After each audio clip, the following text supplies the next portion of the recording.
I died once already. 2 years ago when Catherine closed her eyes for the last time. Tonight I was about to die again. And this time I'd be taking my daughter with me. Through the blizzard I saw it. A flicker of orange light. A cabin. Our last hope. But let me tell you how we got here. I died once already. 2 years ago when Catherine closed her eyes for the last time. Tonight I was about to die again. And this time I'd be taking my daughter with me. The blizzard screamed around us like something alive and hungry. Snow drove sideways, thick as curtains, white as bone. I couldn't see past my own outstretched hand. Emma lay limp in my arms, her small body growing colder with each passing second. Her lips had gone from pink to blue to something closer to gray. I stumbled forward through snow that reached past my knees. Each step was a battle I was losing. My lungs burned. My legs shook. The cold had stopped hurting 10 minutes ago, which meant I was past pain and into something much worse. Then through the white chaos I saw it, a flicker of orange light, warmth, life, hope, a cabin. I forced my legs to move faster. 20 feet. 10. 5.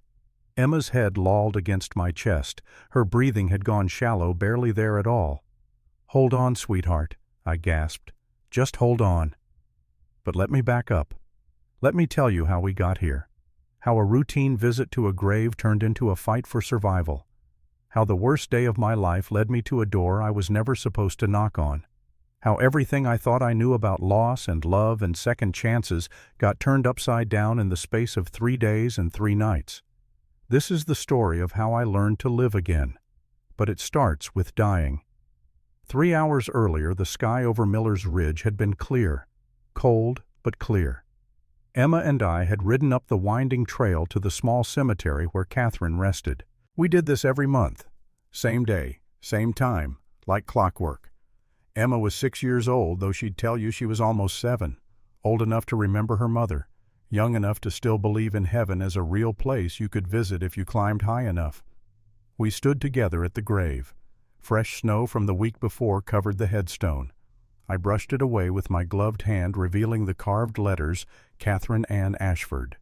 Beloved wife and mother, gone too soon. "Papa." Emma's voice was small in the mountain quiet. "Yes, sweetheart. Why didn't the baby come with Mama to heaven?" My chest tightened. This again. She'd been asking variations of this question for 2 years, and I still didn't have a good answer. He did, Emma. They're together. But if he came with her, then he wasn't ever really here, was he? Not like me.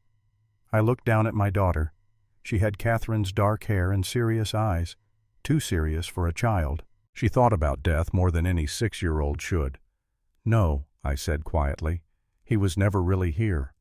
Then Mama left alone, and that's sad. She wasn't alone. God was with her. Emma considered this, her small face thoughtful. "Do you think she's lonely?" The question hit harder than I expected. "No, baby, I don't think she's lonely." "Are you?" I opened my mouth, closed it. What could I say? That yes, I was the loneliest man in Colorado, that the big house at Ashford Ranch felt like a tomb, that I went through the motions of living but hadn't really been alive since the day they buried Catherine and our unnamed son side by side. "I have you," I said instead. "How could I be lonely?" Emma looked at me with those old knowing eyes. She didn't believe me, but she was kind enough not to say so. That's when the snake appeared. It happened fast. 1 second we were standing peacefully by the grave. The next my horse reared up with a scream of terror. A rattlesnake winter, sluggish but still dangerous, had slithered out from under a rock. Whoa! I grabbed for the reins, missed. The horse bucked wild-eyed with panic. My boot caught in the stirrup. I felt myself being dragged, then thrown. I hit the ground hard enough to see stars. When my vision cleared, both horses were gone, just gone, bolted into the trees like they'd never existed. I staggered to my feet, checked myself for injuries. Bruises, maybe a cracked rib, but nothing broken. Emma stood frozen, her face white with shock. "It's okay," I said, forcing calm into my voice. "We're okay. The horses will come back once they settle down." But even as I said it, I knew we were in trouble. Miller's Ridge was 3 miles from town, the temperature was dropping, and those clouds on the northern horizon looked mean. "We should start walking," I said, taking Emma's hand. We made it maybe half a mile before the storm hit. It came fast, the way mountain storms do. 1 minute we could see the trail. The next, everything disappeared in a wall of white.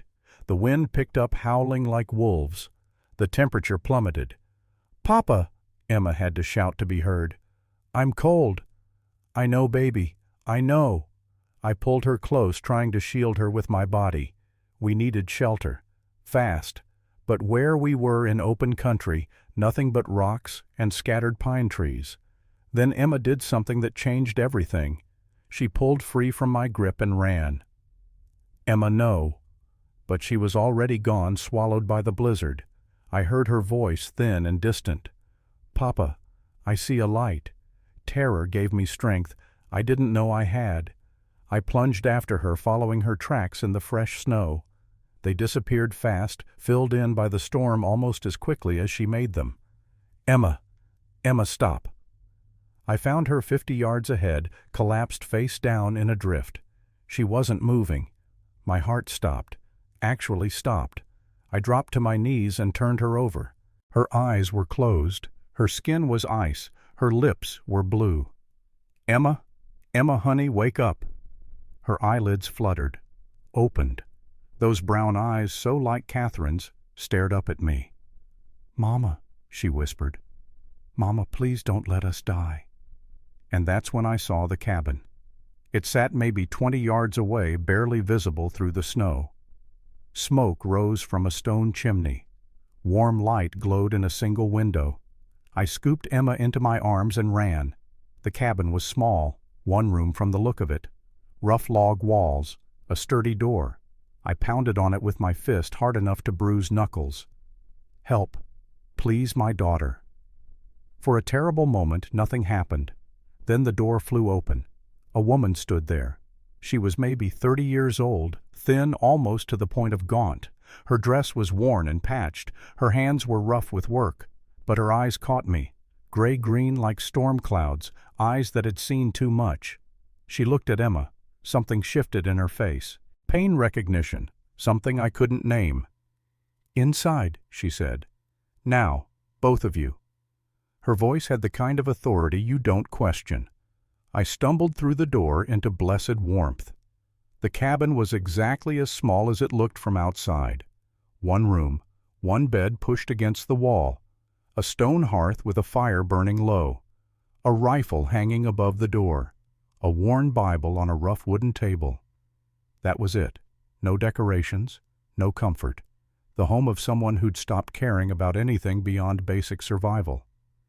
The woman moved fast, all efficiency. She took Emma from my arms and laid her on the bed, pulled off Emma's wet coat and boots, wrapped her in what looked like the only quilt in the place. "Get closer to the fire," she ordered without looking at me. "You're no good to her if you freeze." I obeyed, stripping off my soaked coat. My hands shook so badly I could barely work the buttons. The woman bent over Emma, checking her breathing, her pulse the color of her skin. She moved with the confidence of someone who'd done this before, tended to the sick or dying. "She'll live," the woman said finally. But it was close. Relief hit me so hard my knees buckled. I sat down heavily on the floor. The woman crossed to a cupboard, pulled out a pot, hung it over the fire, and began ladling something into it. Soup from the smell. My stomach growled, reminding me we'd eaten nothing since breakfast. "Thank you," I managed. "Thank you. I don't know what we would have done if—" "You would have died," she said simply. "Both of you. Another hour in that storm and you'd be frozen solid." The bluntness should have shocked me. Instead, it felt honest, real in a way most people's pleasantries never were. Emma stirred on the bed, made a soft sound. The woman was there instantly, adjusting the quilt, checking her forehead. "Easy, child," she murmured. "You're safe now." Emma's eyes opened, confused, scared. Then they focused on the woman's face. "Are you an angel?" Emma whispered. Something flickered across the woman's face. Pain, regret. It was gone before I could identify it. "No child," she said quietly. "Just a woman with a fire, and not much else." She turned back to the stove, stirred the soup. I watched her move around the small space. Every motion was economical. No wasted movement. The efficiency of someone who'd learned to survive alone. "I'm Benjamin Ashford," I said. "Ben, and this is my daughter Emma." The woman didn't turn around. "Grace Morrison?" "We're from Ashford Ranch, about 2 days southwest of here." "I know it." "You do." "Everyone knows Ashford Ranch. Biggest spread in 3 counties. There was no envy in her voice, no judgment, just statement of fact. "We were visiting my wife's grave," I continued. "Up on Miller's Ridge, the horses spooked and ran off. We got caught in the storm." "Your wife?" "She died 2 years ago. Complications from childbirth." Grace's hand stilled on the ladle. "I'm sorry." "Thank you." She poured the soup into 2 wooden bowls, brought one to Emma, who was sitting up now looking more alert, brought the other to me. I looked down at the soup, thin broth with a few pieces of what might have been venison, not much to it. But when I glanced around the cabin again, I realized something that made my stomach clench. This was all she had. The cupboard stood open, nearly empty, half a sack of flour, a small wheel of cheese going hard at the edges, some dried meat, maybe 3 potatoes. "Ma'am," I said carefully, "we can't take your food. You already are." She turned away, ladling a much smaller portion into a 3rd bowl for herself. "This is all you have, isn't it?" Her back stiffened. "I've survived on less. I need to pay you." "I don't want your money." "Then what do you want?" She turned to face me. Those storm cloud eyes met mine, and I saw something in them that made my chest ache. Loss.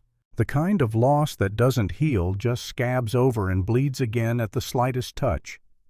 "Nothing you can give," she said. We ate in silence. Emma finished her bowl quickly, warmth and food bringing color back to her cheeks. Grace barely touched hers, just pushed the thin broth around with her spoon. When Emma's eyelids started to droop, Grace took the bowl gently from her hands. "Sleep, child. You're safe here." "Will you stay?" Emma asked. "I don't like waking up alone." Grace hesitated, then nodded. She sat on the edge of the bed, one hand resting lightly on Emma's shoulder. Emma was asleep within minutes. Grace stayed where she was, unmoving, staring at nothing. I found myself studying her, really looking. She was younger than I'd first thought, maybe 28-30 at most. But her face held the kind of weariness that had nothing to do with age. Her hair pulled back in a severe bun might have been pretty if she'd taken any care with it. Her dress had been mended so many times the original fabric was hard to distinguish from the patches. This was a woman who'd given up on everything except breathing. "How long have you lived here?" I asked quietly. 4 years. "Alone?" A long pause. "Yes." "That's a hard way to live." "So is dying," she said. "I tried that. This seemed easier." The words hit like a physical blow. I knew that feeling. That moment when you realize you're just going through the motions, when the only reason you haven't given up completely is because you lack the energy to make even that final choice. "I lost my husband," Grace said suddenly, "and my son. Typhoid. 4 years ago this winter. Daniel was 31, Jacob was 5. God, I'm sorry. Everyone's sorry. Sorry doesn't bring them back." "No," I agreed. "It doesn't." She looked at me, then really looked. "Your wife. How long were you married?" 7 years. "Children?" "Just Emma. There was going to be a boy. Catherine wanted to give me a son, but it killed her." The brutal honesty again. Most people danced around the reality. Grace just stated it. "Yes," I said. "It killed her." "Do you blame her?" The question surprised me. "No, never." "Do you blame yourself?" I opened my mouth to say no, stopped, because the truth was harder than that. "I was in Denver," I said, "selling cattle. I'd been gone for 2 weeks. Catherine went into labor early. By the time word reached me and I rode back, she was already gone. They'd buried her and the baby together.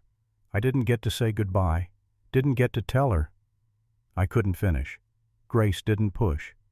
What would you have told her? She asked finally. That I loved her, that I was sorry, that if I could trade places I would have. Grace nodded slowly. I told Daniel I'd see him in the morning.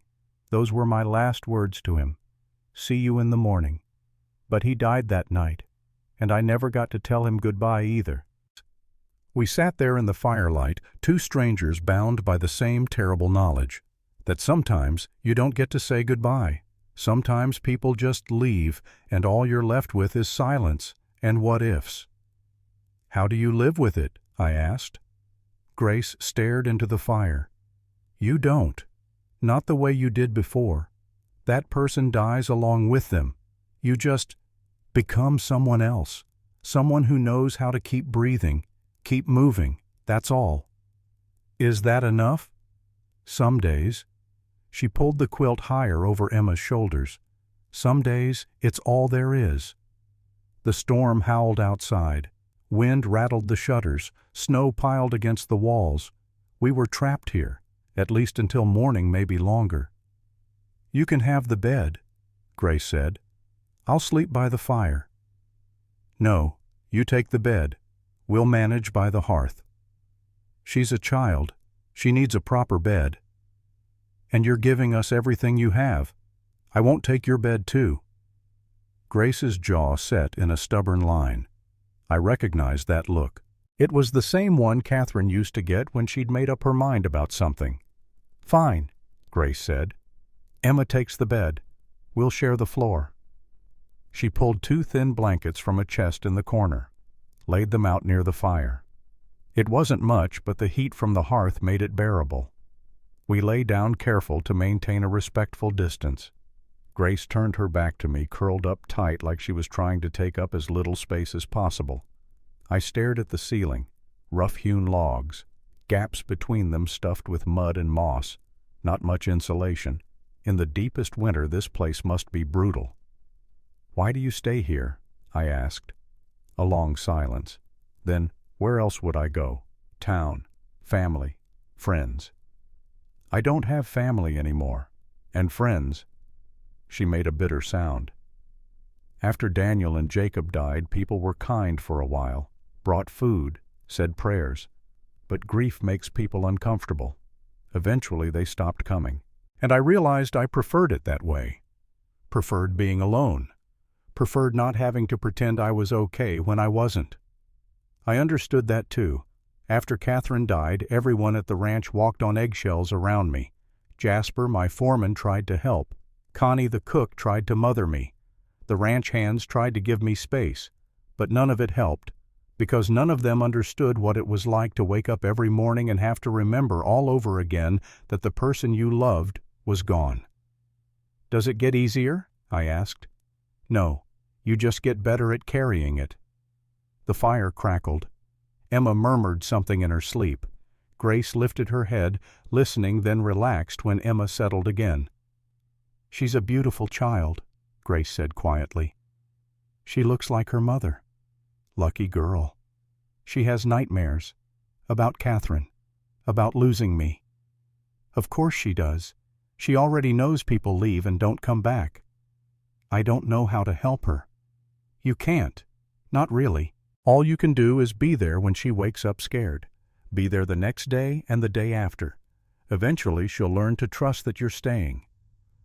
Speaking from experience, Grace was quiet for a long moment. Jacob had nightmares too. After his father died, he'd wake up screaming, calling for Daniel. I'd hold him and tell him it was okay, that I was there, that I'd never leave him. And then the fever took him, and I broke that promise. Her voice cracked on the last word. I heard her take a shaky breath, fighting for control. That wasn't your fault, I said. Wasn't it? I was his mother.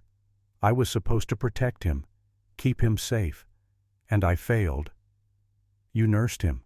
I'm sure you did everything you could. Everything I could wasn't enough. I knew that feeling too. The terrible knowledge that love and effort and prayer sometimes just aren't enough. That bad things happen to good people, and there's no reason for it, no grand plan, just cruel randomness. My wife made me promise something, I said, before she died, when she knew she wasn't going to make it. Grace turned over to face me. Her eyes caught the firelight. She made me promise I wouldn't lock myself away, that I'd let someone in eventually, that Emma deserved to grow up in a house with love, not just grief. Have you kept that promise? No, I don't know how. Grace studied my face. Maybe that's not something you do alone. What do you mean? Maybe you need someone who understands, someone who's been where you are. Someone like you. She looked away quickly. I'm nobody, a hermit in a cabin, not exactly prime company. You saved my daughter's life tonight. I opened a door. Anyone would have done the same. But you're the one who did it, and you gave us everything you had without hesitation. That's not nobody, Grace. That's someone who still knows how to be human even after everything you've lost. She didn't respond, just stared into the fire, her face unreadable. We lay there in silence as the storm raged outside. Eventually, exhaustion pulled me down into sleep. I dreamed of Catherine. We were back at Miller's Ridge standing by her grave. But in the dream, she was there too, standing beside the headstone watching me with sad eyes. You have to let me go, she said. I can't. You have to. For Emma. For yourself. I don't know how. She smiled. That beautiful smile I'd fallen in love with all those years ago. Yes, you do. You just need to remember how to open the door. What door? But she was fading, becoming transparent, turning to mist. Catherine, wait. I jolted awake. Gray dawn light filtered through the cabin window. The storm had passed. Grace was already up rekindling the fire, her movements quiet and practiced. Emma still slept curled up in the quilt. Safe. Alive. I sent up a silent prayer of thanks. Grace saw I was awake. Coffee. Please. She poured 2 tin cups from a pot on the stove, handed me one. The coffee was weak, probably made from used grounds, but it was hot and I was grateful. Storm's over, she said. Yeah. You'll need to find your horses. Yeah. We sipped our coffee in awkward silence. Outside the world was white and still, beautiful in a deadly sort of way. Grace, I started. About last night, what you said about being alone. You don't have to. Don't. Her voice was sharp. Don't feel sorry for me. I chose this. I want this. Do you really? She set down her cup. What do you want me to say, Ben? That I'm lonely. That I hate waking up every day to silence. That some nights I pray God will just let me die in my sleep so I don't have to face another sunrise. Her voice broke. That's not your problem to fix. Maybe not, but maybe you don't have to fix it alone. I don't need charity. I'm not offering charity. I'm offering, I don't know, connection, understanding, someone who knows what it's like to carry this weight. Grace turned away, wrapping her arms around herself. You should go. Once Emma wakes up, find your horses and go home. What if I don't want to? Want to what? Go. Not yet, anyway. She looked at me like I'd lost my mind. Why would you stay? Because in one night you've shown me more honest human connection than I've felt in 2 years. Because my daughter slept peacefully for the first time in months. Because... I stopped, tried to find the right words. Because I think we both need this, whatever this is. Before Grace could respond, Emma sat up in bed, blinking sleepy eyes. Papa. I crossed to her, knelt by the bed. Right here, sweetheart. Where are we? This is Mrs. Morrison's cabin. She saved us from the storm, remember. Emma's gaze found Grace. The angel lady. Not an angel, Grace said, but her voice was gentler than before. Just Grace. Emma held out her arms. Not to me, to Grace. Grace froze, clearly torn. Then slowly, carefully, she sat on the edge of the bed. Emma wrapped her small arms around Grace's neck. Thank you for saving us, Emma whispered. Grace's eyes closed. One hand came up to rest lightly on Emma's back. When she opened her eyes again, they were bright with unshed tears. You're welcome, child. I watched them, this unexpected connection between my daughter and a stranger, and I understood in that moment that we'd stumbled into something more than shelter from a storm. We'd found something none of us had known we needed. The sound of horses outside broke the spell. All three of us turned to look at the window. "That'll be your animals," Grace said gently, extracting herself from Emma's embrace. "They probably circled back once the storm passed." I went to the door, opened it. Sure enough, both horses stood in the clearing, heads down, looking exhausted but unharmed. Relief washed through me. We could leave now. Get back to the ranch, return to our normal lives. But as I stood there in the doorway, looking out at the bright snow and the waiting horses, I found I didn't want to leave. Not yet. Maybe not at all. "Papa," Emma appeared at my side. "Do we have to go?" "The horses are here, sweetheart. We should get home before another storm comes." "But I like it here. It's cozy, and Grace is nice." "Grace has her own life, Emma. We can't just—" "3 days." I turned. Grace stood behind us, arms wrapped tight around herself. "What?" I asked. "Stay 3 days. The weather's unpredictable this time of year. Another storm could hit. It'd be safer to wait it out here." "Grace, we couldn't impose like that." "You're not imposing. I'm offering." She looked uncomfortable, like the words were being pulled out of her against her will. "Besides, it's been a long time since I had company. Might be nice, for a little while." Emma grabbed my hand, squeezing tight. "Please, Papa, can we stay?" I looked at Grace. Really looked. Behind the defensive walls, behind the grief-hardened exterior, I saw something I recognized, the same thing I saw in the mirror every morning. Loneliness. Bone-deep, soul-crushing loneliness. 3 days, I agreed. Grace nodded, then turned away quickly, but not before I saw relief flash across her face. Those 3 days would change everything, but I didn't know that yet. In that moment, I just knew I wasn't ready to leave. Wasn't ready to go back to the big, empty house and the weight of pretending I was okay when I wasn't. Here, in this tiny cabin, with a woman who understood loss, I didn't have to pretend. And that was worth more than comfort, or convenience, or common sense. Emma went back to the bed, chattering about the snow and the horses, and how warm the cabin was. Grace busied herself at the stove, making breakfast from what little she had. I stood by the door watching them both and felt something stir in my chest. Not happiness, not yet, but something close, something that felt like the possibility of happiness, like a door opening after being locked for too long. And I remembered my dream, Catherine's words. "You just need to remember how to open the door." Maybe this was what she meant. Maybe this cabin, this storm, this unexpected refuge was the door I needed to walk through. Outside, the sun broke through the clouds, turning the snow-covered world into something bright and new. Inside, Grace set bowls on the table. Emma laughed at something only she found funny, and I felt the weight on my chest lighten just a little. 3 days. That's all it was supposed to be. But sometimes 3 days is all it takes to remember why you wanted to live in the first place. And sometimes the people who save your life are the ones you save right back, whether they want to be saved or not. The storm had passed, but the real weather was just beginning. The second day started with work.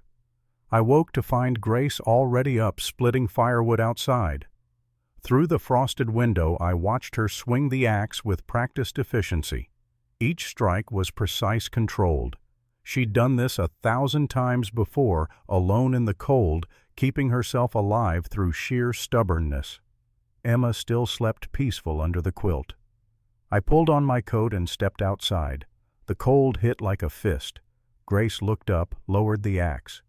"You don't have to do that," she said. "I've been managing fine." "I can see that." I took the axe from her hands before she could protest. "But I can't sit inside and watch you work. My father would rise from the grave to beat me senseless." Something flickered in her eyes, almost a smile. "Your father sounds like he was a hard man." "He was, but fair. He taught me that a man earns his keep no matter where he is. Even when he's a guest. Especially then." I split wood for an hour while Grace went inside to make breakfast. My ribs ached from yesterday's fall, and the cold made my hands clumsy, but the work felt good, felt right, like I was paying a debt that couldn't be measured in money. When I came back inside, stamping snow from my boots, Emma was awake and sitting at the table. Grace had made something that might generously be called porridge, mostly water with a little grain sweetened with the last scraping from a jar of honey. "This is all wrong," I said, sitting down. Grace's back stiffened. "I'm doing the best I can with what I have." "I know. That's the problem. You're feeding us with food you need to survive. That can't continue." "It's 3 days. I'll manage." "Not like this." I pushed back from the table. "I'm going hunting. In this weather, the storm might come back." "Then I better move fast." Grace set down the wooden spoon she'd been holding. "Mr. Ashford, you're being foolish. You don't know these woods. You could get lost, freeze to death, or worse. I know how to hunt, and I know how to track. I'll be fine. Your daughter needs you alive, not heroic and dead." The words hit hard. Catherine had said something similar once, back when I'd been younger and more reckless, back when I thought courage meant taking unnecessary risks. But this wasn't unnecessary. This woman had saved Emma's life. She'd given us shelter, warmth, food she couldn't spare. If I sat by and let her starve herself to feed us, what kind of man would that make me? "She needs her father to be a man she can respect," I said quietly. "Not someone who takes charity without giving anything back." Grace's jaw tightened. "Is that what you think this is, charity? Isn't it?" "No." Her voice was fierce suddenly, raw. "It's survival. Mine as much as yours. Because for 4 years I've been dead inside, just going through motions, and last night when your daughter looked at me with those eyes and called me an angel, something in me remembered what it felt like to be needed, to matter. So don't you dare call it charity when you're giving me something I forgot I was missing." The silence that followed was heavy with things neither of us knew how to say. Emma looked between us, confused but quiet. Finally I stood. "I'm still going hunting, but not because I think you need charity. Because we're in this together now, for 3 days at least, and people who are together take care of each other." Grace didn't argue again, just handed me a small leather pouch. "Jerky, for the trail, and take the rifle. It's better than whatever you've got." I took the rifle down from above the door. It was old but well maintained. The stock was worn smooth from years of use. "Grace," I said at the door, "if I'm not back in 4 hours, don't come looking. Stay here with Emma and keep the fire going." 4 hours? Then I'm coming after you whether you like it or not." I believed her.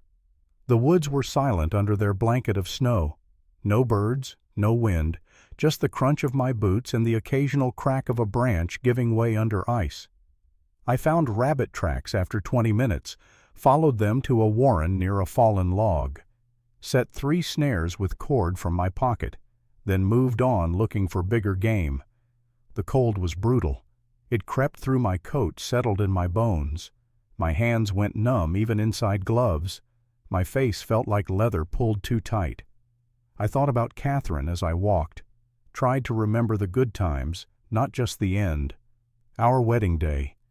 The first time she laughed at one of my terrible jokes.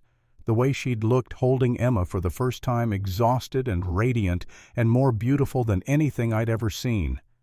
But other memories came too. The fights we'd had. The times I'd chosen work over her. The way her face had looked that last morning, I'd seen her disappointed and trying to hide it. "You're always out there," she'd said. "Always running off to handle some crisis or close some deal. When are you going to be here, Ben? Really here?" "After this trip," I'd promised. "After Denver. Then I'll slow down, I swear." But I'd been too late. By the time I got back, she was already gone. The guilt was a constant weight, heavier than grief sometimes, because grief was clean pure. Guilt was complicated, mixed up with all the what-ifs and if-onlys that could drive a man mad if he let them. A branch snapped to my left. I froze, raised the rifle, waited. A deer stepped into view. Young buck, maybe 2 years old. Perfect size. It hadn't seen me yet. I lined up the shot. Slow breath, steady hands. The rifle cracked. The buck dropped. I cleaned and dressed it quickly, my hands remembering the motions from years of hunting with my father. He'd taught me to respect the animal, to thank it for its sacrifice, to waste nothing. By the time I checked my snares, 3 hours had passed. 2 rabbits waited, necks cleanly broken. Good haul. Enough meat to feed us for several days if we were careful. I started back toward the cabin, dragging the deer on an improvised sledge of branches. The temperature had dropped another 10 degrees. My exposed skin felt raw. But I'd done it. I'd earned my keep. The cabin came into view just as snow started falling again. Light flurries for now, but they could turn into another storm fast. Grace stood in the doorway watching. When she saw the deer, her hand went to her mouth. "You got one," she said. "Got 3. Rabbits in my pack." She helped me hang the deer from a tree branch near the cabin. We'd let it hang overnight to age the meat. Tomorrow we'd butcher it properly. "This is too much," Grace said quietly. "No, it's exactly right. Now neither of us has to worry about food for a while. I don't know how to repay you." "You already did. You saved Emma. We're even." But we both knew it wasn't that simple. Debts of life and survival don't balance on a scale. They weave together, creating connections that can't be easily severed. Inside, Emma ran to me with a squeal. "Papa, you're back. Miss Grace said you were hunting real animals and I could help cook them. Did she now?" I looked at Grace, who'd followed me inside. Grace shrugged. She asked. I wasn't going to lie. That evening we ate fresh rabbit stew. Grace made it with wild onions she'd foraged and preserved from the fall. It was the best meal I'd had in months, not because it was fancy, but because it was real, earned, shared. Emma chattered through dinner, telling Grace about the ranch and the horses and Jasper and Connie and everything else a 6-year-old thought was important. Grace listened with an attention that was almost hungry, like she'd been starved for human connection and was trying to consume every word. After Emma fell asleep, Grace and I sat by the fire again. This was becoming a pattern, the quiet hours after Emma went to bed when the walls came down just a little. "Tell me about your husband," I said. Grace stared into the flames. "Daniel was a farmer. Good man. Quiet. He worked hard, never complained. We had a small place about 15 miles from here, 40 acres, grew wheat mostly, some vegetables." "How did you meet?" "Church. I was 17. He was 20. My father approved the match. We married 6 months later." She paused. "It wasn't a love match, not at first, but we grew into it, became partners, friends. And then we had Jacob and everything changed. Suddenly we weren't just 2 people trying to make a life work. We were a family." "What happened?" "The fever came through in the spring of '71. Typhoid.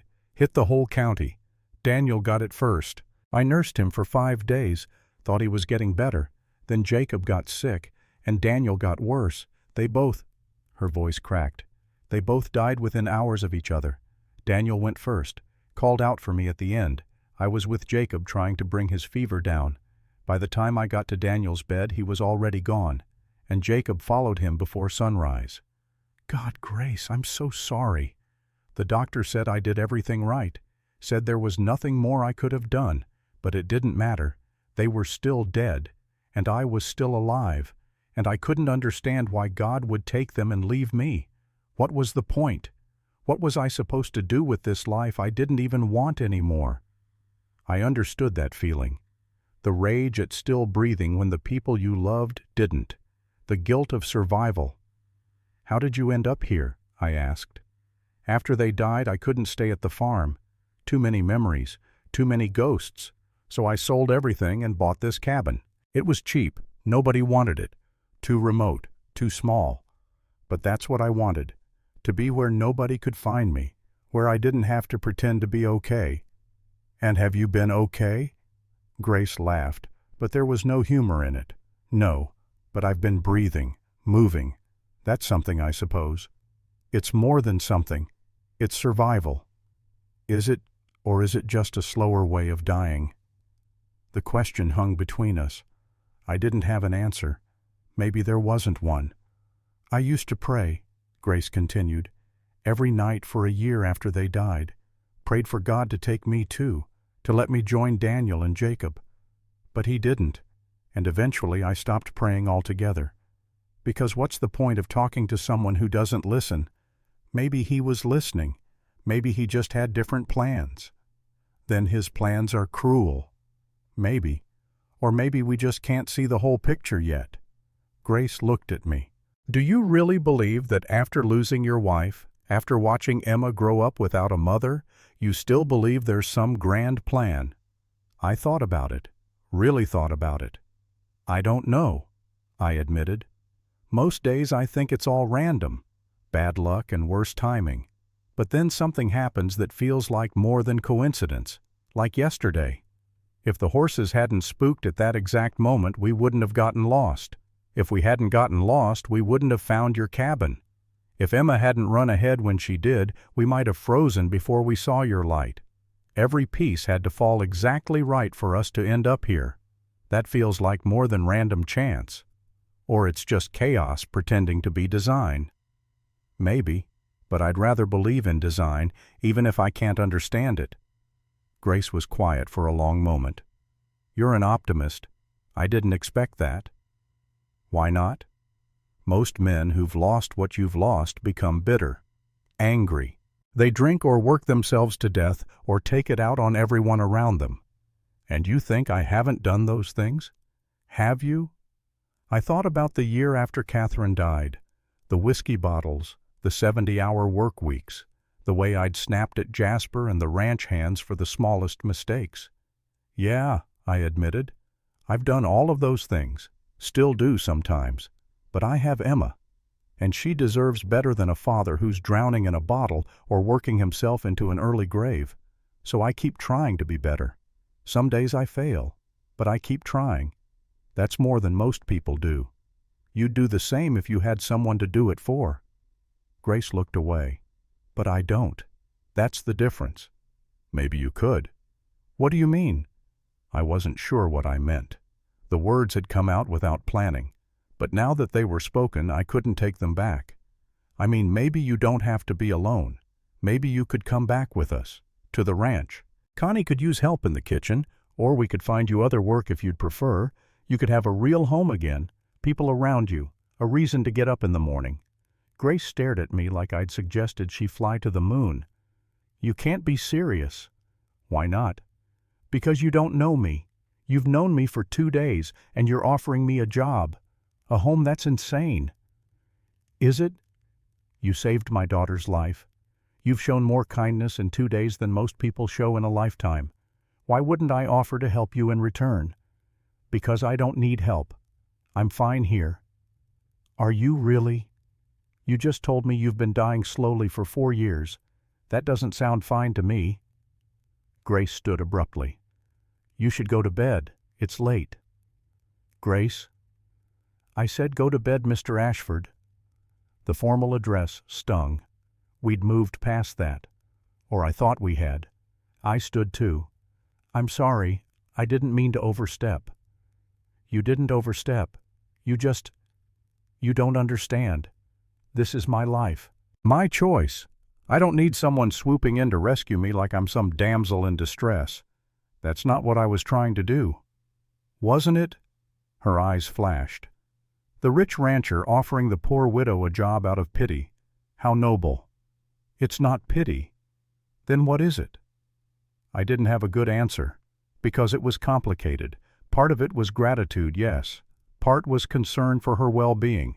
But there was something else, too, something I couldn't quite name, a pull toward this woman who understood loss in a way no one else in my life did.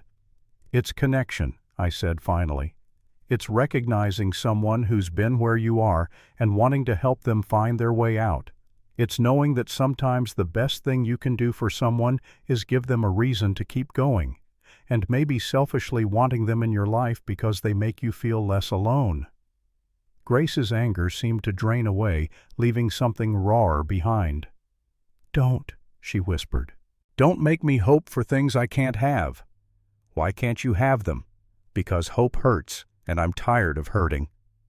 I wanted to cross the small space between us, Wanted to take her hands, make her see that she deserved more than this half-life she'd carved out in the wilderness. But I could see she was barely holding herself together.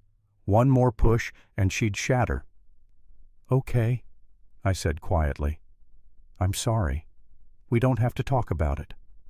Grace nodded, not meeting my eyes. "Good night, Mr. Ashford." "Ben, please, just Ben." She hesitated. Then, "Good night, Ben." I lay down by the fire, listening to her move around the cabin, banking the coals, checking on Emma one last time. When she finally lay down on her own makeshift bed on the other side of the hearth, I could hear her breathing in the darkness. I'd pushed too hard, said too much, but I couldn't regret it, because for a moment I'd seen something in her eyes besides grief and resignation. I'd seen possibility. The third day dawned clear and cold. Grace was distant at breakfast, polite but guarded. Emma noticed and tried to fill the silence with chatter. I let her, grateful for the distraction. After we ate, Grace announced she needed to check her trap lines. "I'll come with you," I offered. "No need. I've been doing it alone for 4 years." "I know, but maybe today you don't have to." Grace looked at me for a long moment. Whatever she saw in my face made her defenses crack just a little. "Fine. But Emma stays here where it's warm."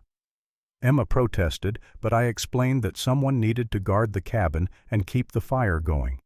She took the responsibility seriously, sitting by the hearth with exaggerated vigilance. Grace and I walked into the woods in silence. The cold was sharp, but the sun was bright, making the snow sparkle like crushed diamonds. Beautiful, harsh, like this whole territory. Grace's trap lines were impressive. She'd set them in a wide circuit through the woods, each one carefully placed and camouflaged. Most were empty, but we found 2 rabbits and a marten. Good haul. As we worked our way around the circuit, Grace began to talk. Not about anything deep or meaningful, just small things. The best spots for wild mushrooms in the fall. How to read animal tracks. The patterns of the seasons in these mountains. I listened, fascinated. This was a different Grace. Competent, knowledgeable, alive in a way I hadn't seen inside the cabin. Out here doing work she understood, she transformed. "You're good at this," I said as she reset a snare with practiced ease. "Had to be. It's how I survived." "No, I mean you're really good. Natural. Like you were born to this." Grace paused. "Daniel and we struggled sometimes on the farm. Bad years, drought or floods or crop disease. He'd worry himself sick.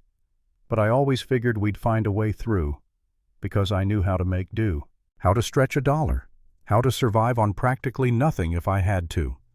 She finished the snare and stood. "I just never thought I'd have to use those skills alone." "You don't have to anymore. Ben, please don't start again." "I'm not starting anything. I'm just stating a fact. Whatever happens after these 3 days, you're not alone anymore. Because Emma and I know where you are now. And we're not going to just forget about you." Grace's jaw tightened. "You say that now, but once you're back at your ranch with your comfortable life, you'll forget the crazy widow in the woods." "No, I won't. I don't forget the people who matter." "I don't matter. Not to you. Not really. We're just strangers who got thrown together by circumstance." "Are we?" "Because it doesn't feel that way to me." Grace turned away, shoulders tense. "What do you want from me, Ben?" "I don't want anything from you.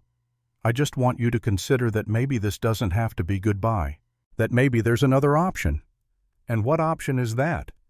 "Come with us when we leave." "Back to that again?" "Yes, because it makes sense. You need a fresh start. Emma clearly adores you, and I stopped. Tried to find words for something I barely understood myself. "I feel more like myself around you than I have in 2 years, like I can breathe again." "That means something." Grace was quiet for so long I thought she wouldn't answer. Then, "It scares me." "What does—" "That feeling, that pull. Because the last time I felt connected to someone, I lost them. And I can't do that again. I can't let myself care and then watch them leave. I'd rather be alone." "Being alone doesn't protect you from loss." It just means you're losing out on life while you wait for death." "That's cruel." "It's true, and you know it." Grace spun to face me, eyes blazing. "What gives you the right to judge my choices? You don't know what I've been through. You don't know what it's like to wake up every single day and have to remember that everyone you love is dead. To hear silence where there used to be laughter. To set the table for one. To speak out loud sometimes just to hear a human voice. You don't know." "You're right. I don't know exactly what you've been through, but I know my own version of it. And I know that hiding from life didn't make it better. It just made me smaller, harder, less human. Is that what you want? To keep shrinking until there's nothing left?" "Maybe." "I don't believe you." "You don't have to believe me. You don't have to do anything. Just leave me alone." She stormed off ahead on the trail back to the cabin. I followed at a distance, giving her space but keeping her in sight. When we got back, Emma ran out to greet us. She took one look at Grace's face and went quiet. "Miss Grace, are you sad?" Grace's expression softened immediately. "No, sweetheart, just tired." "Papa makes people tired sometimes. He talks a lot." Despite everything, Grace almost smiled. "He does, doesn't he?"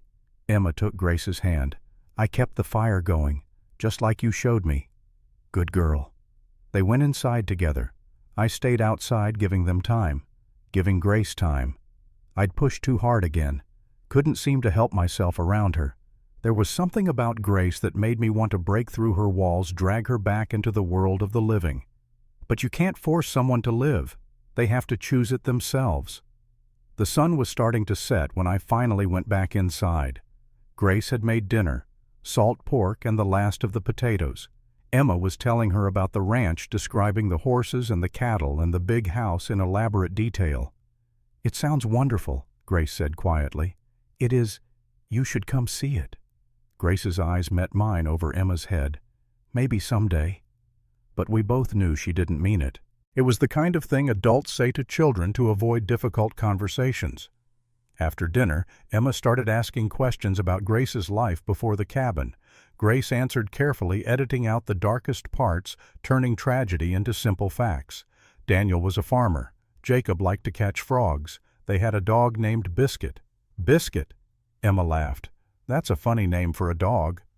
"Jacob named him. He was 3. Everything was either Biscuit or Mama." "I don't remember being 3, Emma said seriously. "Was I silly then too?" "You were perfect," I said. "Just like now." Emma grinned, then yawned. The day had worn her out. "Time for bed, sweetheart." "But Papa, it's our last night. Can't I stay up?" "Last night?" Grace looked at me. "The 3 days you offered. Tomorrow we should head back, before another storm hits." Something flickered in Grace's expression. Was it relief? Regret? I couldn't tell. "Of course," she said. That was the agreement. Emma protested bedtime for another 10 minutes before exhaustion won. Grace sat with her until she fell asleep, singing something soft and low. A lullaby I didn't recognize. When Grace came back to the fire, I was splitting the last of the firewood I'd brought in that morning. "You don't have to do that," she said. "I'll manage." "I know, but I'm leaving you with a lot less food than you had 3 days ago. The least I can do is make sure you have enough wood for the next week." "Been about earlier. I shouldn't have snapped at you." "You had every right. I was pushing too hard." "No, you were being kind, and I'm not used to that anymore. It made me defensive." She sat down by the fire. "Truth is, these 3 days have been nice. Having people here, hearing Emma's laughter, talking to someone who understands. It's reminded me of things I thought I'd forgotten, things I tried to forget because remembering hurt too much." "I'm glad," I said quietly. "But that doesn't mean I can just uproot my life and follow you home like a stray dog. I never thought of you that way." "Didn't you? The poor widow who needs rescuing." "No. I thought of you as someone strong enough to survive alone for 4 years. Someone brave enough to open her door in a blizzard. Someone who still has enough kindness left to share her last meal with strangers. That's not weakness, Grace, that's strength. She looked at me then, really looked, and I saw her walls crack just a little more. What if I come with you and it doesn't work out? She asked quietly. What if I can't fit into your world? What if I fail? Then you come back here. The cabin will still be here, but at least you'll have tried. And Emma? She's already getting attached. If I leave after she's gotten used to having me around, it'll hurt her. Emma's stronger than you think, and she already knows about loss. She knows people don't always stay. But she also knows that the time we have with people matters, even if it's short. Grace was quiet for a long time, staring into the fire. When she spoke, her voice was barely above a whisper. I'll think about it. It wasn't a yes, but it wasn't a no either. And for now, that was enough. We sat in comfortable silence as the fire burned low. Outside, an owl called. The wind picked up, rattling the shutters. Another storm was coming, not tonight, but soon. Ben, Grace said after a while. Yeah? Thank you. For the hunting, for the firewood, for treating me like a person instead of a ghost. It's meant more than you know. You are a person, Grace. A remarkable one. I just wish you could see yourself the way I see you. And how's that? Alive, still fighting, still here. That's no small thing. Grace's eyes glistened in the firelight. Sometimes it doesn't feel like enough. I know, but it is. Living is always enough. She didn't answer, just reached out and squeezed my hand once briefly before pulling away. That night, lying by the fire for the last time, I thought about the past 3 days. How 3 days with a stranger had felt more real than 2 years of going through the motions. How Grace's honesty about grief had given me permission to be honest about my own. How Emma had laughed more in 3 days than she had in 3 months. Tomorrow we'd leave, go back to the ranch, return to normal life. But nothing would be normal anymore, because now I knew Grace existed, knew she was out here alone, and I couldn't unknow that. Ben. Grace's voice came soft from the darkness. Yeah. If I did come with you, just hypothetically, what would I do there at your ranch? My heart jumped. Whatever you wanted. Help Connie in the kitchen, keep the books, manage the henhouse, or just rest, recover, find your feet again. I've never been much good at resting. Then don't rest, work. Just do it somewhere less lonely. Another long pause, then, I'll think about it. Really think about it. I promise. That's all I'm asking. We didn't talk after that. Just lay in the darkness, listening to the wind and the fire and Emma's soft breathing. Tomorrow would bring decisions, changes, possibly goodbyes. But tonight, for one more night, we were sheltered, safe, together. And that was enough. Outside, the first flakes of new snow began to fall. Morning came too soon, and not soon enough. I woke to find Grace already dressed, her few possessions packed in a worn canvas bag. Emma still slept curled under the quilt like she'd claimed it as her own. You decided? I said. Grace nodded, not meeting my eyes. 3 days in this cabin with you and Emma, and I remembered what it felt like to be part of something, to matter. I can't go back to the silence now, not after remembering what voices sound like. Relief flooded through me. You won't regret this. I hope you're right. We saddled the horses in silence. Emma woke and squealed with joy when Grace told her the news. She wrapped her arms around Grace's waist and wouldn't let go for a full minute. You're really coming to live with us? For a while, Grace said carefully. To try it out, see if it works. It'll work. I know it will. I secured Grace's bag to my saddle. She looked back at the cabin one last time, her face unreadable. 4 years of her life contained in those 4 walls, 4 years of grief and survival and slow dying. Ready? I asked. She took a breath. No, but let's go anyway. The ride to Ashford Ranch took 2 days. We moved carefully through the snow-covered terrain, stopping frequently to rest the horses and keep Emma warm. At night we made camp under the stars. Grace proved herself as capable on the trail as she'd been in her cabin. She knew how to build a proper fire, how to find shelter, how to make coffee that didn't taste like mud. Emma chattered constantly, telling Grace about everyone she'd meet. Jasper, the foreman, who was grumpy but kind. Connie, the cook, who made the best biscuits in 3 counties. The ranch hands who taught her to rope and ride. "They'll love you," Emma said with complete confidence. "Everyone will." Grace and I exchanged looks over Emma's head. We both knew it wouldn't be that simple. A strange woman arriving at the ranch with the boss would raise questions, eyebrows, gossip. But I'd deal with that when we got there. The ranch came into view at sunset on the 2nd day. Grace pulled her horse to a stop, staring. "That's your home?" she asked quietly. "That's it." The main house rose 3 stories solid and imposing against the darkening sky. Barns and outbuildings clustered around it. Cattle dotted the fields in the distance. Smoke rose from multiple chimneys. It was everything her cabin wasn't. Big, prosperous, alive with people and purpose. "I don't belong here," Grace said. "Grace, yes you do, because I say you do, and it's my ranch." "Ben, look at me. Look at my clothes, my hands. I'm a farmer's widow who's been living alone in the woods for 4 years. These people are going to take one look at me and they're going to think I'm smart enough to recognize quality when I see it," I interrupted. "Now come on, before Emma freezes." Jasper met us in the yard. He was 58, weathered as old leather, with sharp eyes that missed nothing. Those eyes traveled from me to Grace to Emma and back again. "Boss," he said carefully, "glad you made it back. We were starting to worry. Got caught in the storm up on Miller's Ridge. Mrs. Morrison here saved our lives." Jasper's eyebrows rose fractionally. "Is that so?" "It is. Grace, this is Jasper Hayes, best foreman in Colorado. Jasper Grace Morrison. She'll be staying with us for a while." "Ma'am?"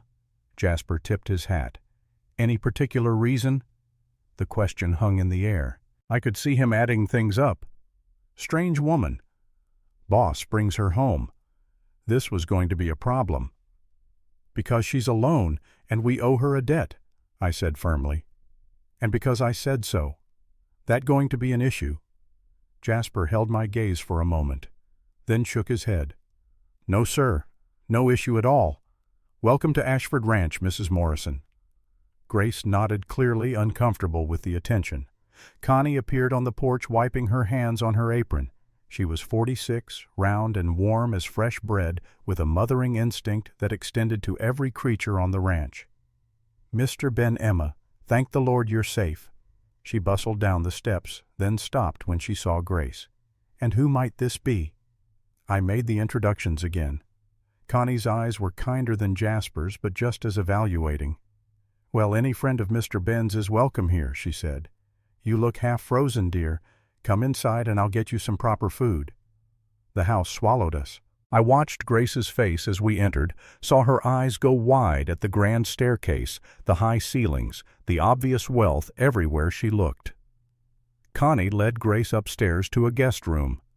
"You'll stay here for now. It's nothing fancy, but the bed's comfortable and you'll have privacy." Grace stood in the doorway of the room, not moving. It was bigger than her entire cabin. A real bed with a carved headboard, a wardrobe, a washstand with a porcelain basin, curtains on the windows. "I can't," she whispered. "Can't what, dear?" "Stay here. In this room. It's too much." Connie patted her arm. "Nonsense. Mr. Ben wants you comfortable. Now you rest up, and I'll bring you some hot water for washing." After Connie left, Grace turned to me. "Ben, this is crazy. I don't belong in a house like this." "You belong wherever I say you belong, and right now, that's here." "But why, what am I supposed to do here?" "Whatever you want. Help Connie if you'd like. Or just rest.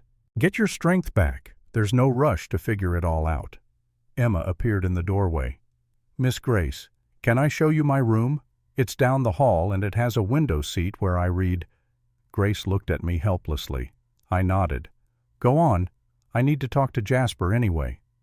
I found Jasper in the barn checking on the horses we'd ridden in. He didn't look up when I entered. "Something you want to say?" I asked. "Not my place to say anything." "Since when has that stopped you?" Jasper straightened. "All right. You bring home a strange woman out of nowhere, tell us she's staying, give her a guest room, and expect no one to ask questions. People are going to talk boss. Let them talk. It's not that simple. You've got a daughter to think about, a reputation. And there's still the matter of—" He stopped. "Of what?" Jasper hesitated. "Victoria Blackwell came by twice while you were gone, looking for you. Said it was important." My stomach sank. Victoria Blackwell, widow of James Blackwell, one of the wealthiest men in the county before he drank and gambled it all away. Victoria had been sniffing around since Catherine died, making it clear she'd be interested in a marriage of convenience. I had no interest in Victoria, none at all, but she was persistent. What did she want? Didn't say. Just asked when you'd be back. Had that look in her eye. You know the one. I knew it. The calculating look of someone who'd set their sights on something and wouldn't let go until they got it. If she comes back, tell her I'm not receiving visitors. That's only going to make her more curious, especially once word gets out about Mrs. Morrison. "There's more, boss," Jasper said, his face grave. "Victoria's been talking to Judge Morrison. Nothing official yet, but she's asking questions. About Emma, about whether a child needs a mother's influence." My blood ran cold. She wouldn't. She would. She's been positioning herself as the concerned family friend. The church ladies are listening. I looked toward the house where Grace and Emma were likely reading together. Then we don't give her ammunition. Grace stays. As my guest, my friend, whatever keeps the gossips quiet until I figure this out. But even as I said it, I knew Victoria wouldn't give up easily. Women like her never did. I don't care about Victoria's curiosity. You should. Woman like that, she doesn't give up easy. And she's got friends in town, people who listen to her. I ran a hand through my hair. One problem at a time, Jasper. Right now I need to make sure Grace feels welcome. The rest we'll deal with as it comes. Jasper nodded slowly. She seems like a good woman. Mrs. Morrison. Quiet. Sad eyes, but good bones underneath. She is good. She's just been through hell. Haven't we all? That first week at the ranch was harder than I expected. Grace moved through the house like a ghost, uncomfortable in her own skin. She tried to help Connie in the kitchen, but Connie's domain was so well organized that Grace felt more in the way than useful. The ranch hands were polite but distant. They didn't know what to make of her. Neither did she, for that matter. Emma was the only one who seemed to know exactly where Grace fit. She dragged Grace everywhere. To the barn to see the horses, to the hen house to collect eggs, to her favorite reading spot under the old oak tree. And slowly, bit by bit, I saw Grace start to relax. The tight set of her shoulders eased. She smiled more, laughed at Emma's jokes.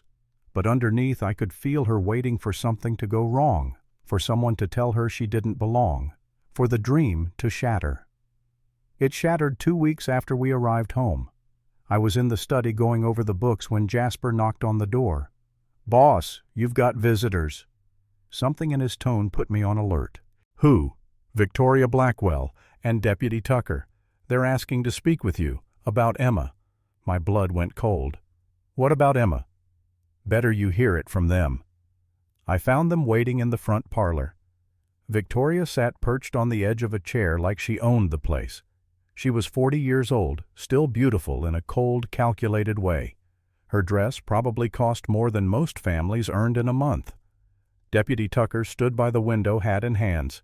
He was a good man generally, but weak, the type to bend with whoever pushed hardest.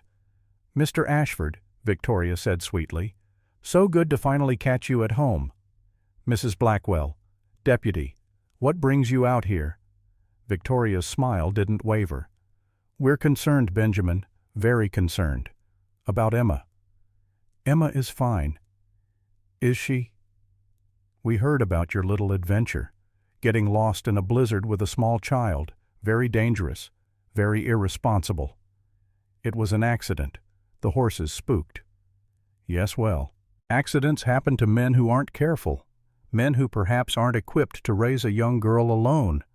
I felt my jaw tighten. Get to the point. The point, Benjamin, is that Emma needs a mother, a proper home, stability, things you clearly can't provide. Emma has a home, this one, and she has me. And this mysterious woman you've brought back with you.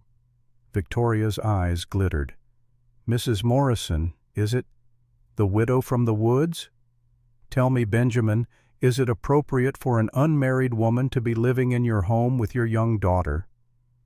Grace saved our lives. She's here as my guest. How generous. But people are talking, wondering what exactly her role is here. Some are saying she's your mistress. That's a damned lie. Is it? Then what is she, servant, companion, future wife? Victoria leaned forward. Because if she's none of those things, then her presence here is highly irregular. Some might even say scandalous. Deputy Tucker shifted uncomfortably. Mrs. Blackwell has filed a petition with Judge Morrison, requesting a hearing about Emma's custody. She's concerned about the child's welfare. The room spun. Custody. You're trying to take my daughter, not take Benjamin, save, from a situation that's clearly unstable. Victoria stood smoothing her skirts. Emma needs a mother. I could provide that. I could give her everything. Stability, respectability, a proper education. You could give her money, I said coldly. Not love. Love doesn't put food on the table or keep a child safe. You proved that when you nearly got her killed in that storm. Get out. The hearing is in 2 weeks, Deputy Tucker said quietly. At the courthouse in Silverton. You'll want to get yourself a lawyer, Mr. Ashford. They left. I stood in the empty parlor, fists clenched, trying to breathe through the rage and fear. This couldn't be happening. Emma was my daughter. Mine. Victoria couldn't just take her. Could she? Grace found me there an hour later, still standing in the same spot.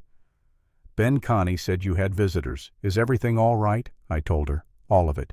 Victoria's petition, the custody hearing, the accusation about Grace's presence being inappropriate. Grace went pale. This is my fault. No. This is Victoria being vindictive and opportunistic. But I'm the excuse she's using. If you leave, she'll find another excuse. That's what people like Victoria do.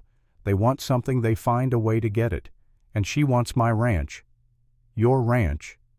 Emma is heir to Ashford Ranch. If Victoria gains custody and marries me, she controls everything. It's not about Emma at all. It's about money and power. Grace sat down slowly. What are you going to do? Fight. Hire the best lawyer I can find. Show the judge that I'm a good father, that Emma is happy and healthy and loved. And me. What do I do? I looked at her, really looked. An idea was forming. Crazy, impulsive, but maybe, just maybe, it could work. Marry me, I said. Grace stared. What, marry me? Not for real, just legal. On paper. It solves the problem. You're not an inappropriate presence if you're my wife. Emma has a mother figure. Victoria loses her ammunition. That's insane. Is it? Or is it the perfect solution? Ben, you can't just marry someone to win a court case. Why not people marry for worse reasons? At least this way we're both honest about what it is. Grace stood pacing. This is crazy. We've known each other 3 weeks. So, we know what matters. We trust each other. We both love Emma. What else do we need? Love, attraction, a future together. We can figure those things out as we go. Right now I need to protect my daughter. And you need a home, a name protection from being alone. We help each other. That's what marriage is supposed to be anyway. Grace stopped pacing, looked at me with those storm cloud eyes. And after, if we win the case, do we just stay married forever out of convenience? We could, or we could get divorced quietly later. Whatever makes sense. But right now, today, this solves both our problems. She was wavering. I could see it. Grace, please. I know it's not ideal. I know it's not how either of us imagined getting married again, but I'm desperate. And I think maybe you are too. This is the craziest thing anyone has ever asked me to do. Is that a yes? She closed her eyes, took a long breath. If we do this, I have conditions. Name them. We're honest, always. No pretending this is something it's not. And if either of us wants out after the hearing, we can walk away. No guilt, no obligation. Agreed. And Emma, we tell her the truth, not the whole truth maybe, but we don't lie to her. Agreed. Grace opened her eyes. Then yes, God help us both, yes. We were married 3 days later. Quick ceremony at the ranch. Jasper and Connie as witnesses. Judge Morrison himself came to perform it, which was either very good luck or Victoria's friends weren't as influential as she thought. Emma wore her best dress and carried wildflowers. She beamed through the entire ceremony, oblivious to the desperation behind it. When Judge Morrison asked if I took Grace to be my wife, I looked at her. Really looked. She wore a simple blue dress borrowed from Connie. Her hair was pinned up, no veil, no flowers, nothing like Catherine's elaborate wedding. But there was something in her eyes. Fear, yes, but also determination, and maybe just maybe a glimmer of hope. I do, I said. And do you, Grace Morrison, take Benjamin Ashford to be your lawfully wedded husband? Grace's voice was steady. I do. Then by the power vested in me, I pronounce you husband and wife. You may kiss the bride. I hesitated. We hadn't discussed this part, but everyone was watching. Emma was watching. I leaned in and kissed Grace softly, just a brief touch of lips, nothing passionate, but something passed between us in that moment. An understanding. A promise. We were in this together now. Emma squealed and threw rice that Connie had given her. Jasper clapped. Connie cried. And just like that, I had a wife again. That night, Grace moved into the master bedroom. Separate beds, we'd agreed. She took the small divan by the window. I took the bed. Respectable distance. But lying there in the darkness, listening to her breathe, I felt something shift. This wasn't just a business arrangement anymore. Somewhere between the cabin and the ranch, between the storm and the wedding, Grace had become real to me. Not just a means to an end, but a person I genuinely cared about. Ben. Her voice came soft from across the room. Yeah. Thank you for not pushing, for giving me space. That's what we agreed on. I know, but still, thank you. Grace. Yeah. I meant what I said. In the vows, about protecting you, standing by you. Those weren't just words. Silence. Then, I believe you. The hearing came 2 weeks later. The courthouse was packed. Seemed like half the county had turned out to watch. Victoria sat at the front with her lawyer, a slick man named Sterling, who'd come up from Denver. Grace and I sat together, hands clasped. She was terrified. I could feel her trembling. It'll be okay, I whispered. You don't know that. I know we're telling the truth, and I know Judge Morrison is a fair man. Sterling opened with a devastating portrait of me as an irresponsible father. The storm incident, my long hours at work, the fact that Emma had grown up mostly raised by servants. Then he turned his guns on Grace. And then there's Mrs. Ashford, born Grace Morrison, widow of Daniel Morrison, who died under somewhat mysterious circumstances. Grace's hand tightened on mine. What are you implying? I demanded. I'm not implying anything, Mr. Ashford. Just stating facts. Mr. Morrison died of what was called typhoid. But there were those who questioned the diagnosis, who noted that Mrs. Morrison had purchased arsenic shortly before her husband's death. The courtroom erupted. Judge Morrison banged his gavel. Grace stood up. That's a lie. Is it Mrs. Ashford? We have records from the general store. Arsenic purchased 3 weeks before your husband's death. For rats, the cabin was infested. How convenient. I was on my feet too. You have no proof of anything except that Grace bought poison for rats. Typhoid killed her husband. There was a doctor, death certificate, witnesses. Witnesses who are conveniently far away in Missouri. Then we'll bring them here. And that's exactly what we did. Over the next 3 weeks, I sent telegrams and paid for train tickets. The hearing was postponed once at my request to allow witnesses time to travel. Dr. Morrison came, Pastor Williams, who'd performed Daniel's funeral, and most importantly, Abigail Morrison, Daniel's younger sister. The hearing resumed a week later. Dr. Morrison testified first. I treated Daniel Morrison for 5 days. Classic typhoid presentation, high fever delirium, the characteristic rash. There was no question about the diagnosis, and certainly no poison. Could you have been mistaken? Young man, I've been practicing medicine for 30 years. I know typhoid when I see it. Pastor Williams confirmed the timeline, the community outbreak, multiple deaths from the same disease, nothing suspicious about Daniel's death at all. Then Abigail took the stand. She was 27 now, small but fierce with her brother's eyes. Mrs. Morrison, Sterling said, you were Daniel Morrison's sister. I am, and he was the best man I ever knew. And yet you left your sister-in-law alone after he died. Why? Abigail's voice hardened. Because I was young and stupid and didn't know how to handle my own grief, let alone help Grace with hers. I've regretted it every day since. So you weren't close. We weren't then. We are now. How convenient. And what did Grace Morrison tell you about your brother's death?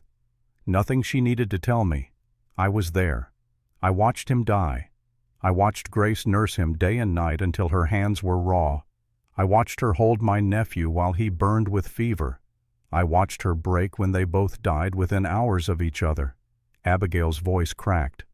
If you're suggesting Grace hurt them, you're not just wrong, you're cruel. The courtroom was silent.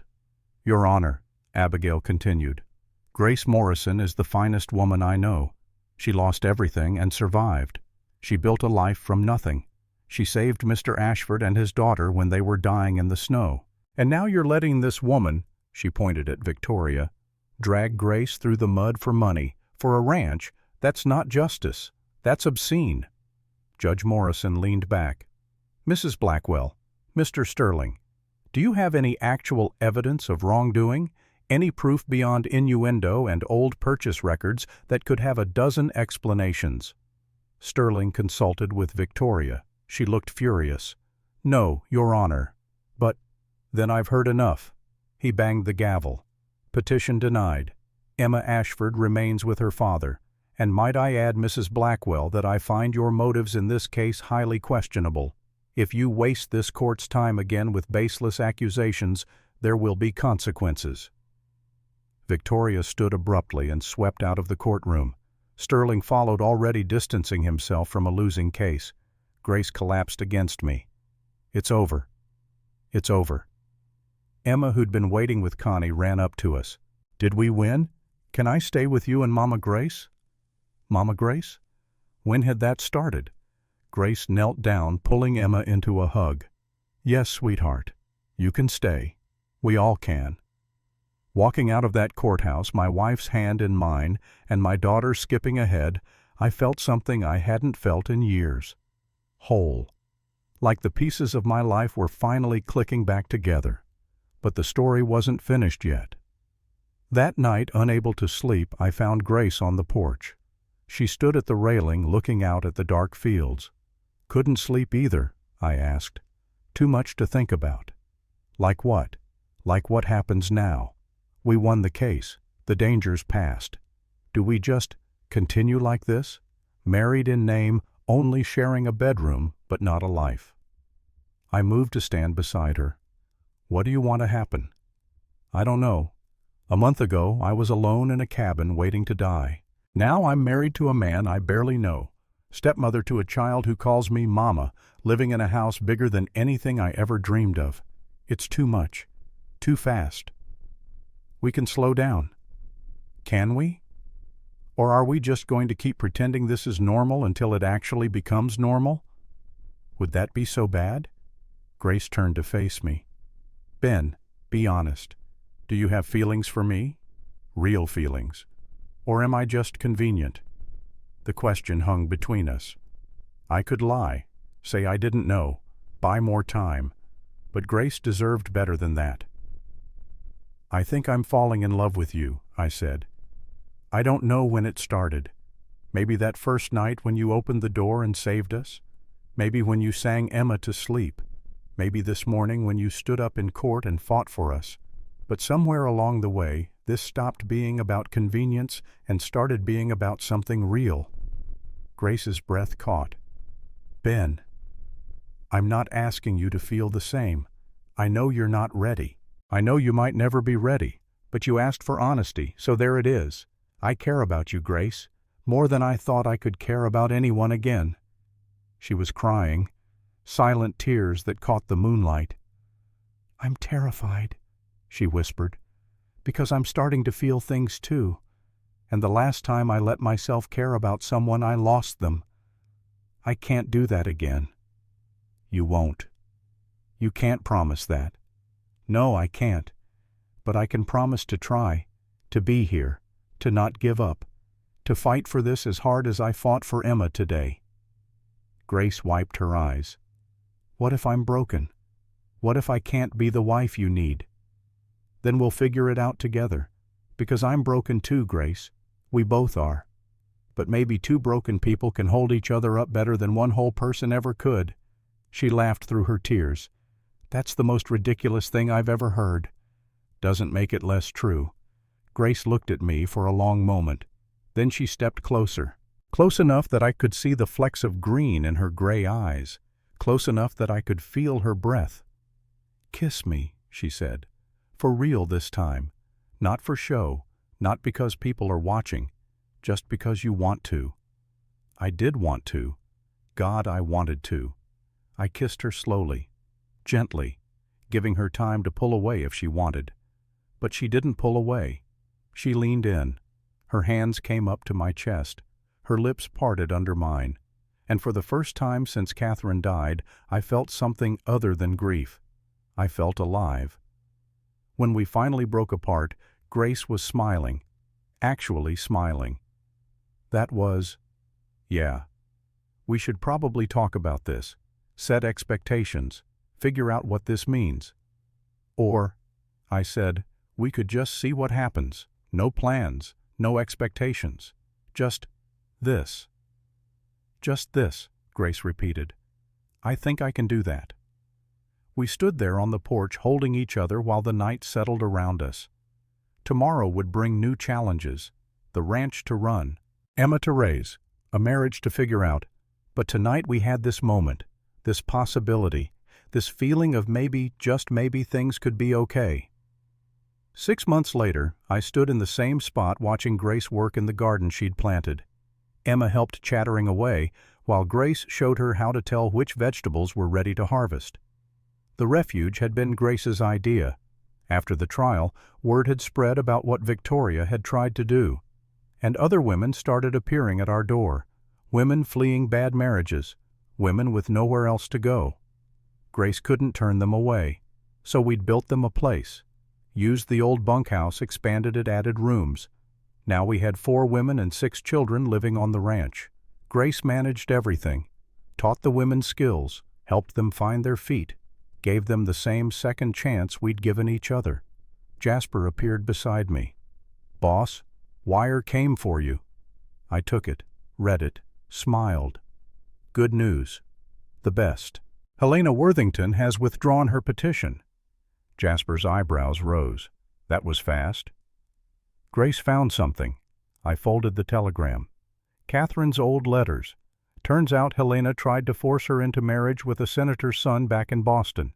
Catherine refused and eloped with me instead. Her mother disowned her. And now she wants the granddaughter she never cared to meet. Wanted, past tense. Once we threatened to present those letters in court, showing her attempts to control Catherine's life, she backed down. Couldn't stand the scandal. Jasper nodded slowly. So it really is over now. Really over. Grace had found Catherine's old letters. In them, Catherine had written about the falling out with her mother. How Helena had tried to force her into a marriage with a senator's son. How Catherine had refused and married me instead. How her mother had disowned her. We'd presented those letters to the judge. Helena had withdrawn her petition immediately. Pride, I supposed. Couldn't stand having her dirty laundry aired in public. "So that's really over?" Jasper asked. "Really over? Good. Mrs. Ashford can stop worrying then." Mrs. Ashford. It still sounded strange sometimes, but right. "How's she doing?" Jasper asked. "With everything?" "Better than I could have hoped." "You love her. Really love her?" It wasn't a question. Jasper had known me too long to be fooled. "Yeah, I do." "Good. You deserve it. Both of you deserve it." That night Grace and I lay in bed together. Actually together. Not separated by the room anymore. That had changed 2 months ago. Slowly, carefully, building trust one day at a time. "I got word from Abigail today," Grace said. "She's getting married, to a farmer in Kansas." "That's wonderful." "She asked if we'd come to the wedding." "Do you want to?"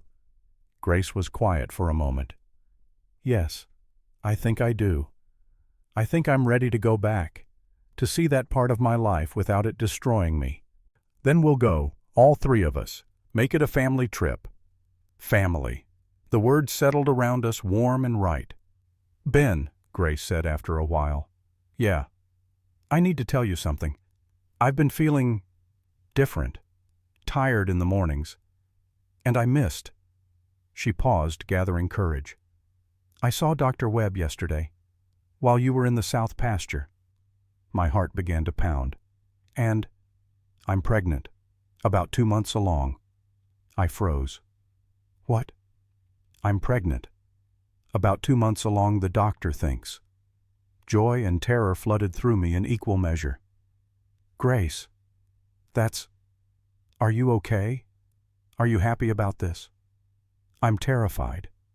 After what happened with Catherine, after losing Jacob. But I'm also happy. So happy it scares me." I pulled her close. "Nothing's going to happen to you. I won't let it." "You can't promise that." "I can promise I'll be here. Every step. Not in Denver, not anywhere else. Here." Grace's hand found mine. Squeezed. "I know. That's why I'm not completely terrified." We lay there in the darkness, our hands intertwined over the life growing inside her. A new beginning, a second chance at everything we'd lost. Emma was thrilled when we told her the next morning. She immediately started planning naming the baby, designing the nursery, making lists of everything a baby would need. "Can we name her Rose?" Emma asked. "If it's a girl," Grace and I looked at each other. "Rose, Catherine's middle name." "I think that's perfect," Grace said softly. "And if it's a boy?" "Jacob," I said, "after Grace's son." Tears filled Grace's eyes. "You'd do that?" "Of course. He was your child. He deserves to be remembered." Grace kissed me right there in the kitchen with Emma giggling and Connie pretending not to watch. "I love you," Grace whispered. "I don't think I've said it yet, but I do. I love you, Ben Ashford. I love you too." 8 months later, Grace went into labor. I stayed with her through every moment, holding her hand, wiping her forehead, breathing with her. The doctor Jasper had fetched from town moved efficiently, checking Grace's progress. "You're doing great, Mrs. Ashford. Not much longer now." Then the doctor's face changed. "Wait, the baby's turned wrong." My world stopped. Not again. Not Grace. Not like Catherine. "What does that mean?" My voice sounded distant. "Breech position. We may need to—" "Mrs. Ashford, I need you to push harder. Now!" Grace screamed. I'd never heard her scream before. It tore through me like a knife. "Ben," she gasped between contractions. "If something happens—" "Nothing's happening. You're going to be fine. Both of you." The doctor worked quickly, his hands sure despite the complication. Minutes stretched like hours, then a cry, sharp and strong. "It's a girl," Dr. Webb said, relief evident in his voice. "And she's perfect." Grace gripped my hand so hard I thought bones might break. But I didn't care. I just kept talking to her, encouraging her, reminding her she could do this. And she did. At sunrise, our daughter was born. Rose Catherine Ashford. 7 pounds, healthy lungs, a head of dark hair. Grace held her tears streaming down her face. She's perfect. She is. And so are you. Emma appeared in the doorway, Connie behind her. Can I see my sister? We let Emma climb onto the bed. She stared at Rose with wonder. She's so small. You were that small once, Grace said. Was I, Papa? Was I that small? Even smaller. You were tiny. Emma gently touched Rose's hand. The baby's fingers wrapped around Emma's. She's holding me, Papa, she's holding me.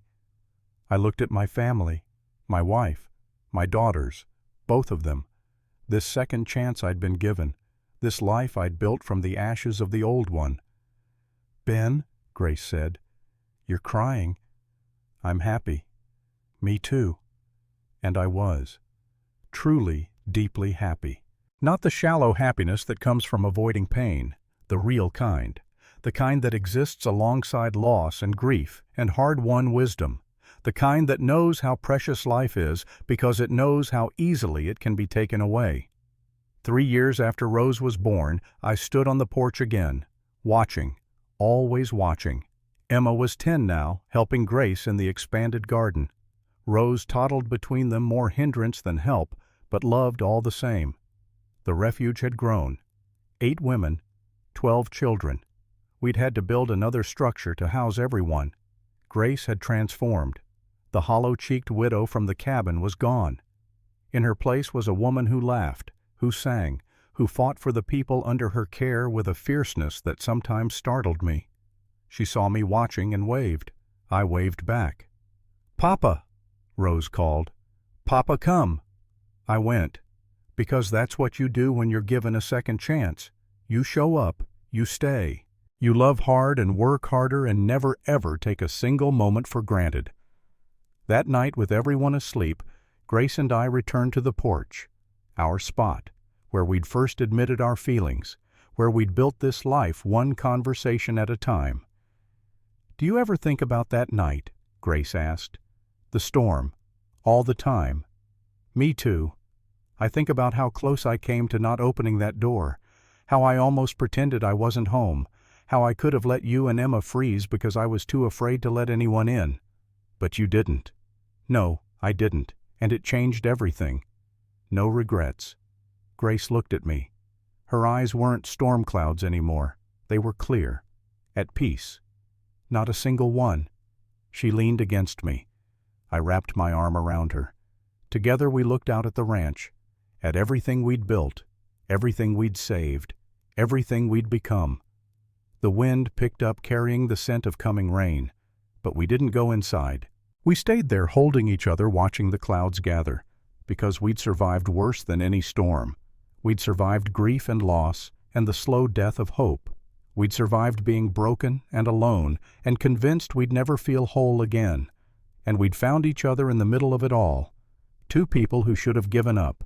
2 people who opened doors when they could have stayed closed. 2 people who chose life when death would have been easier.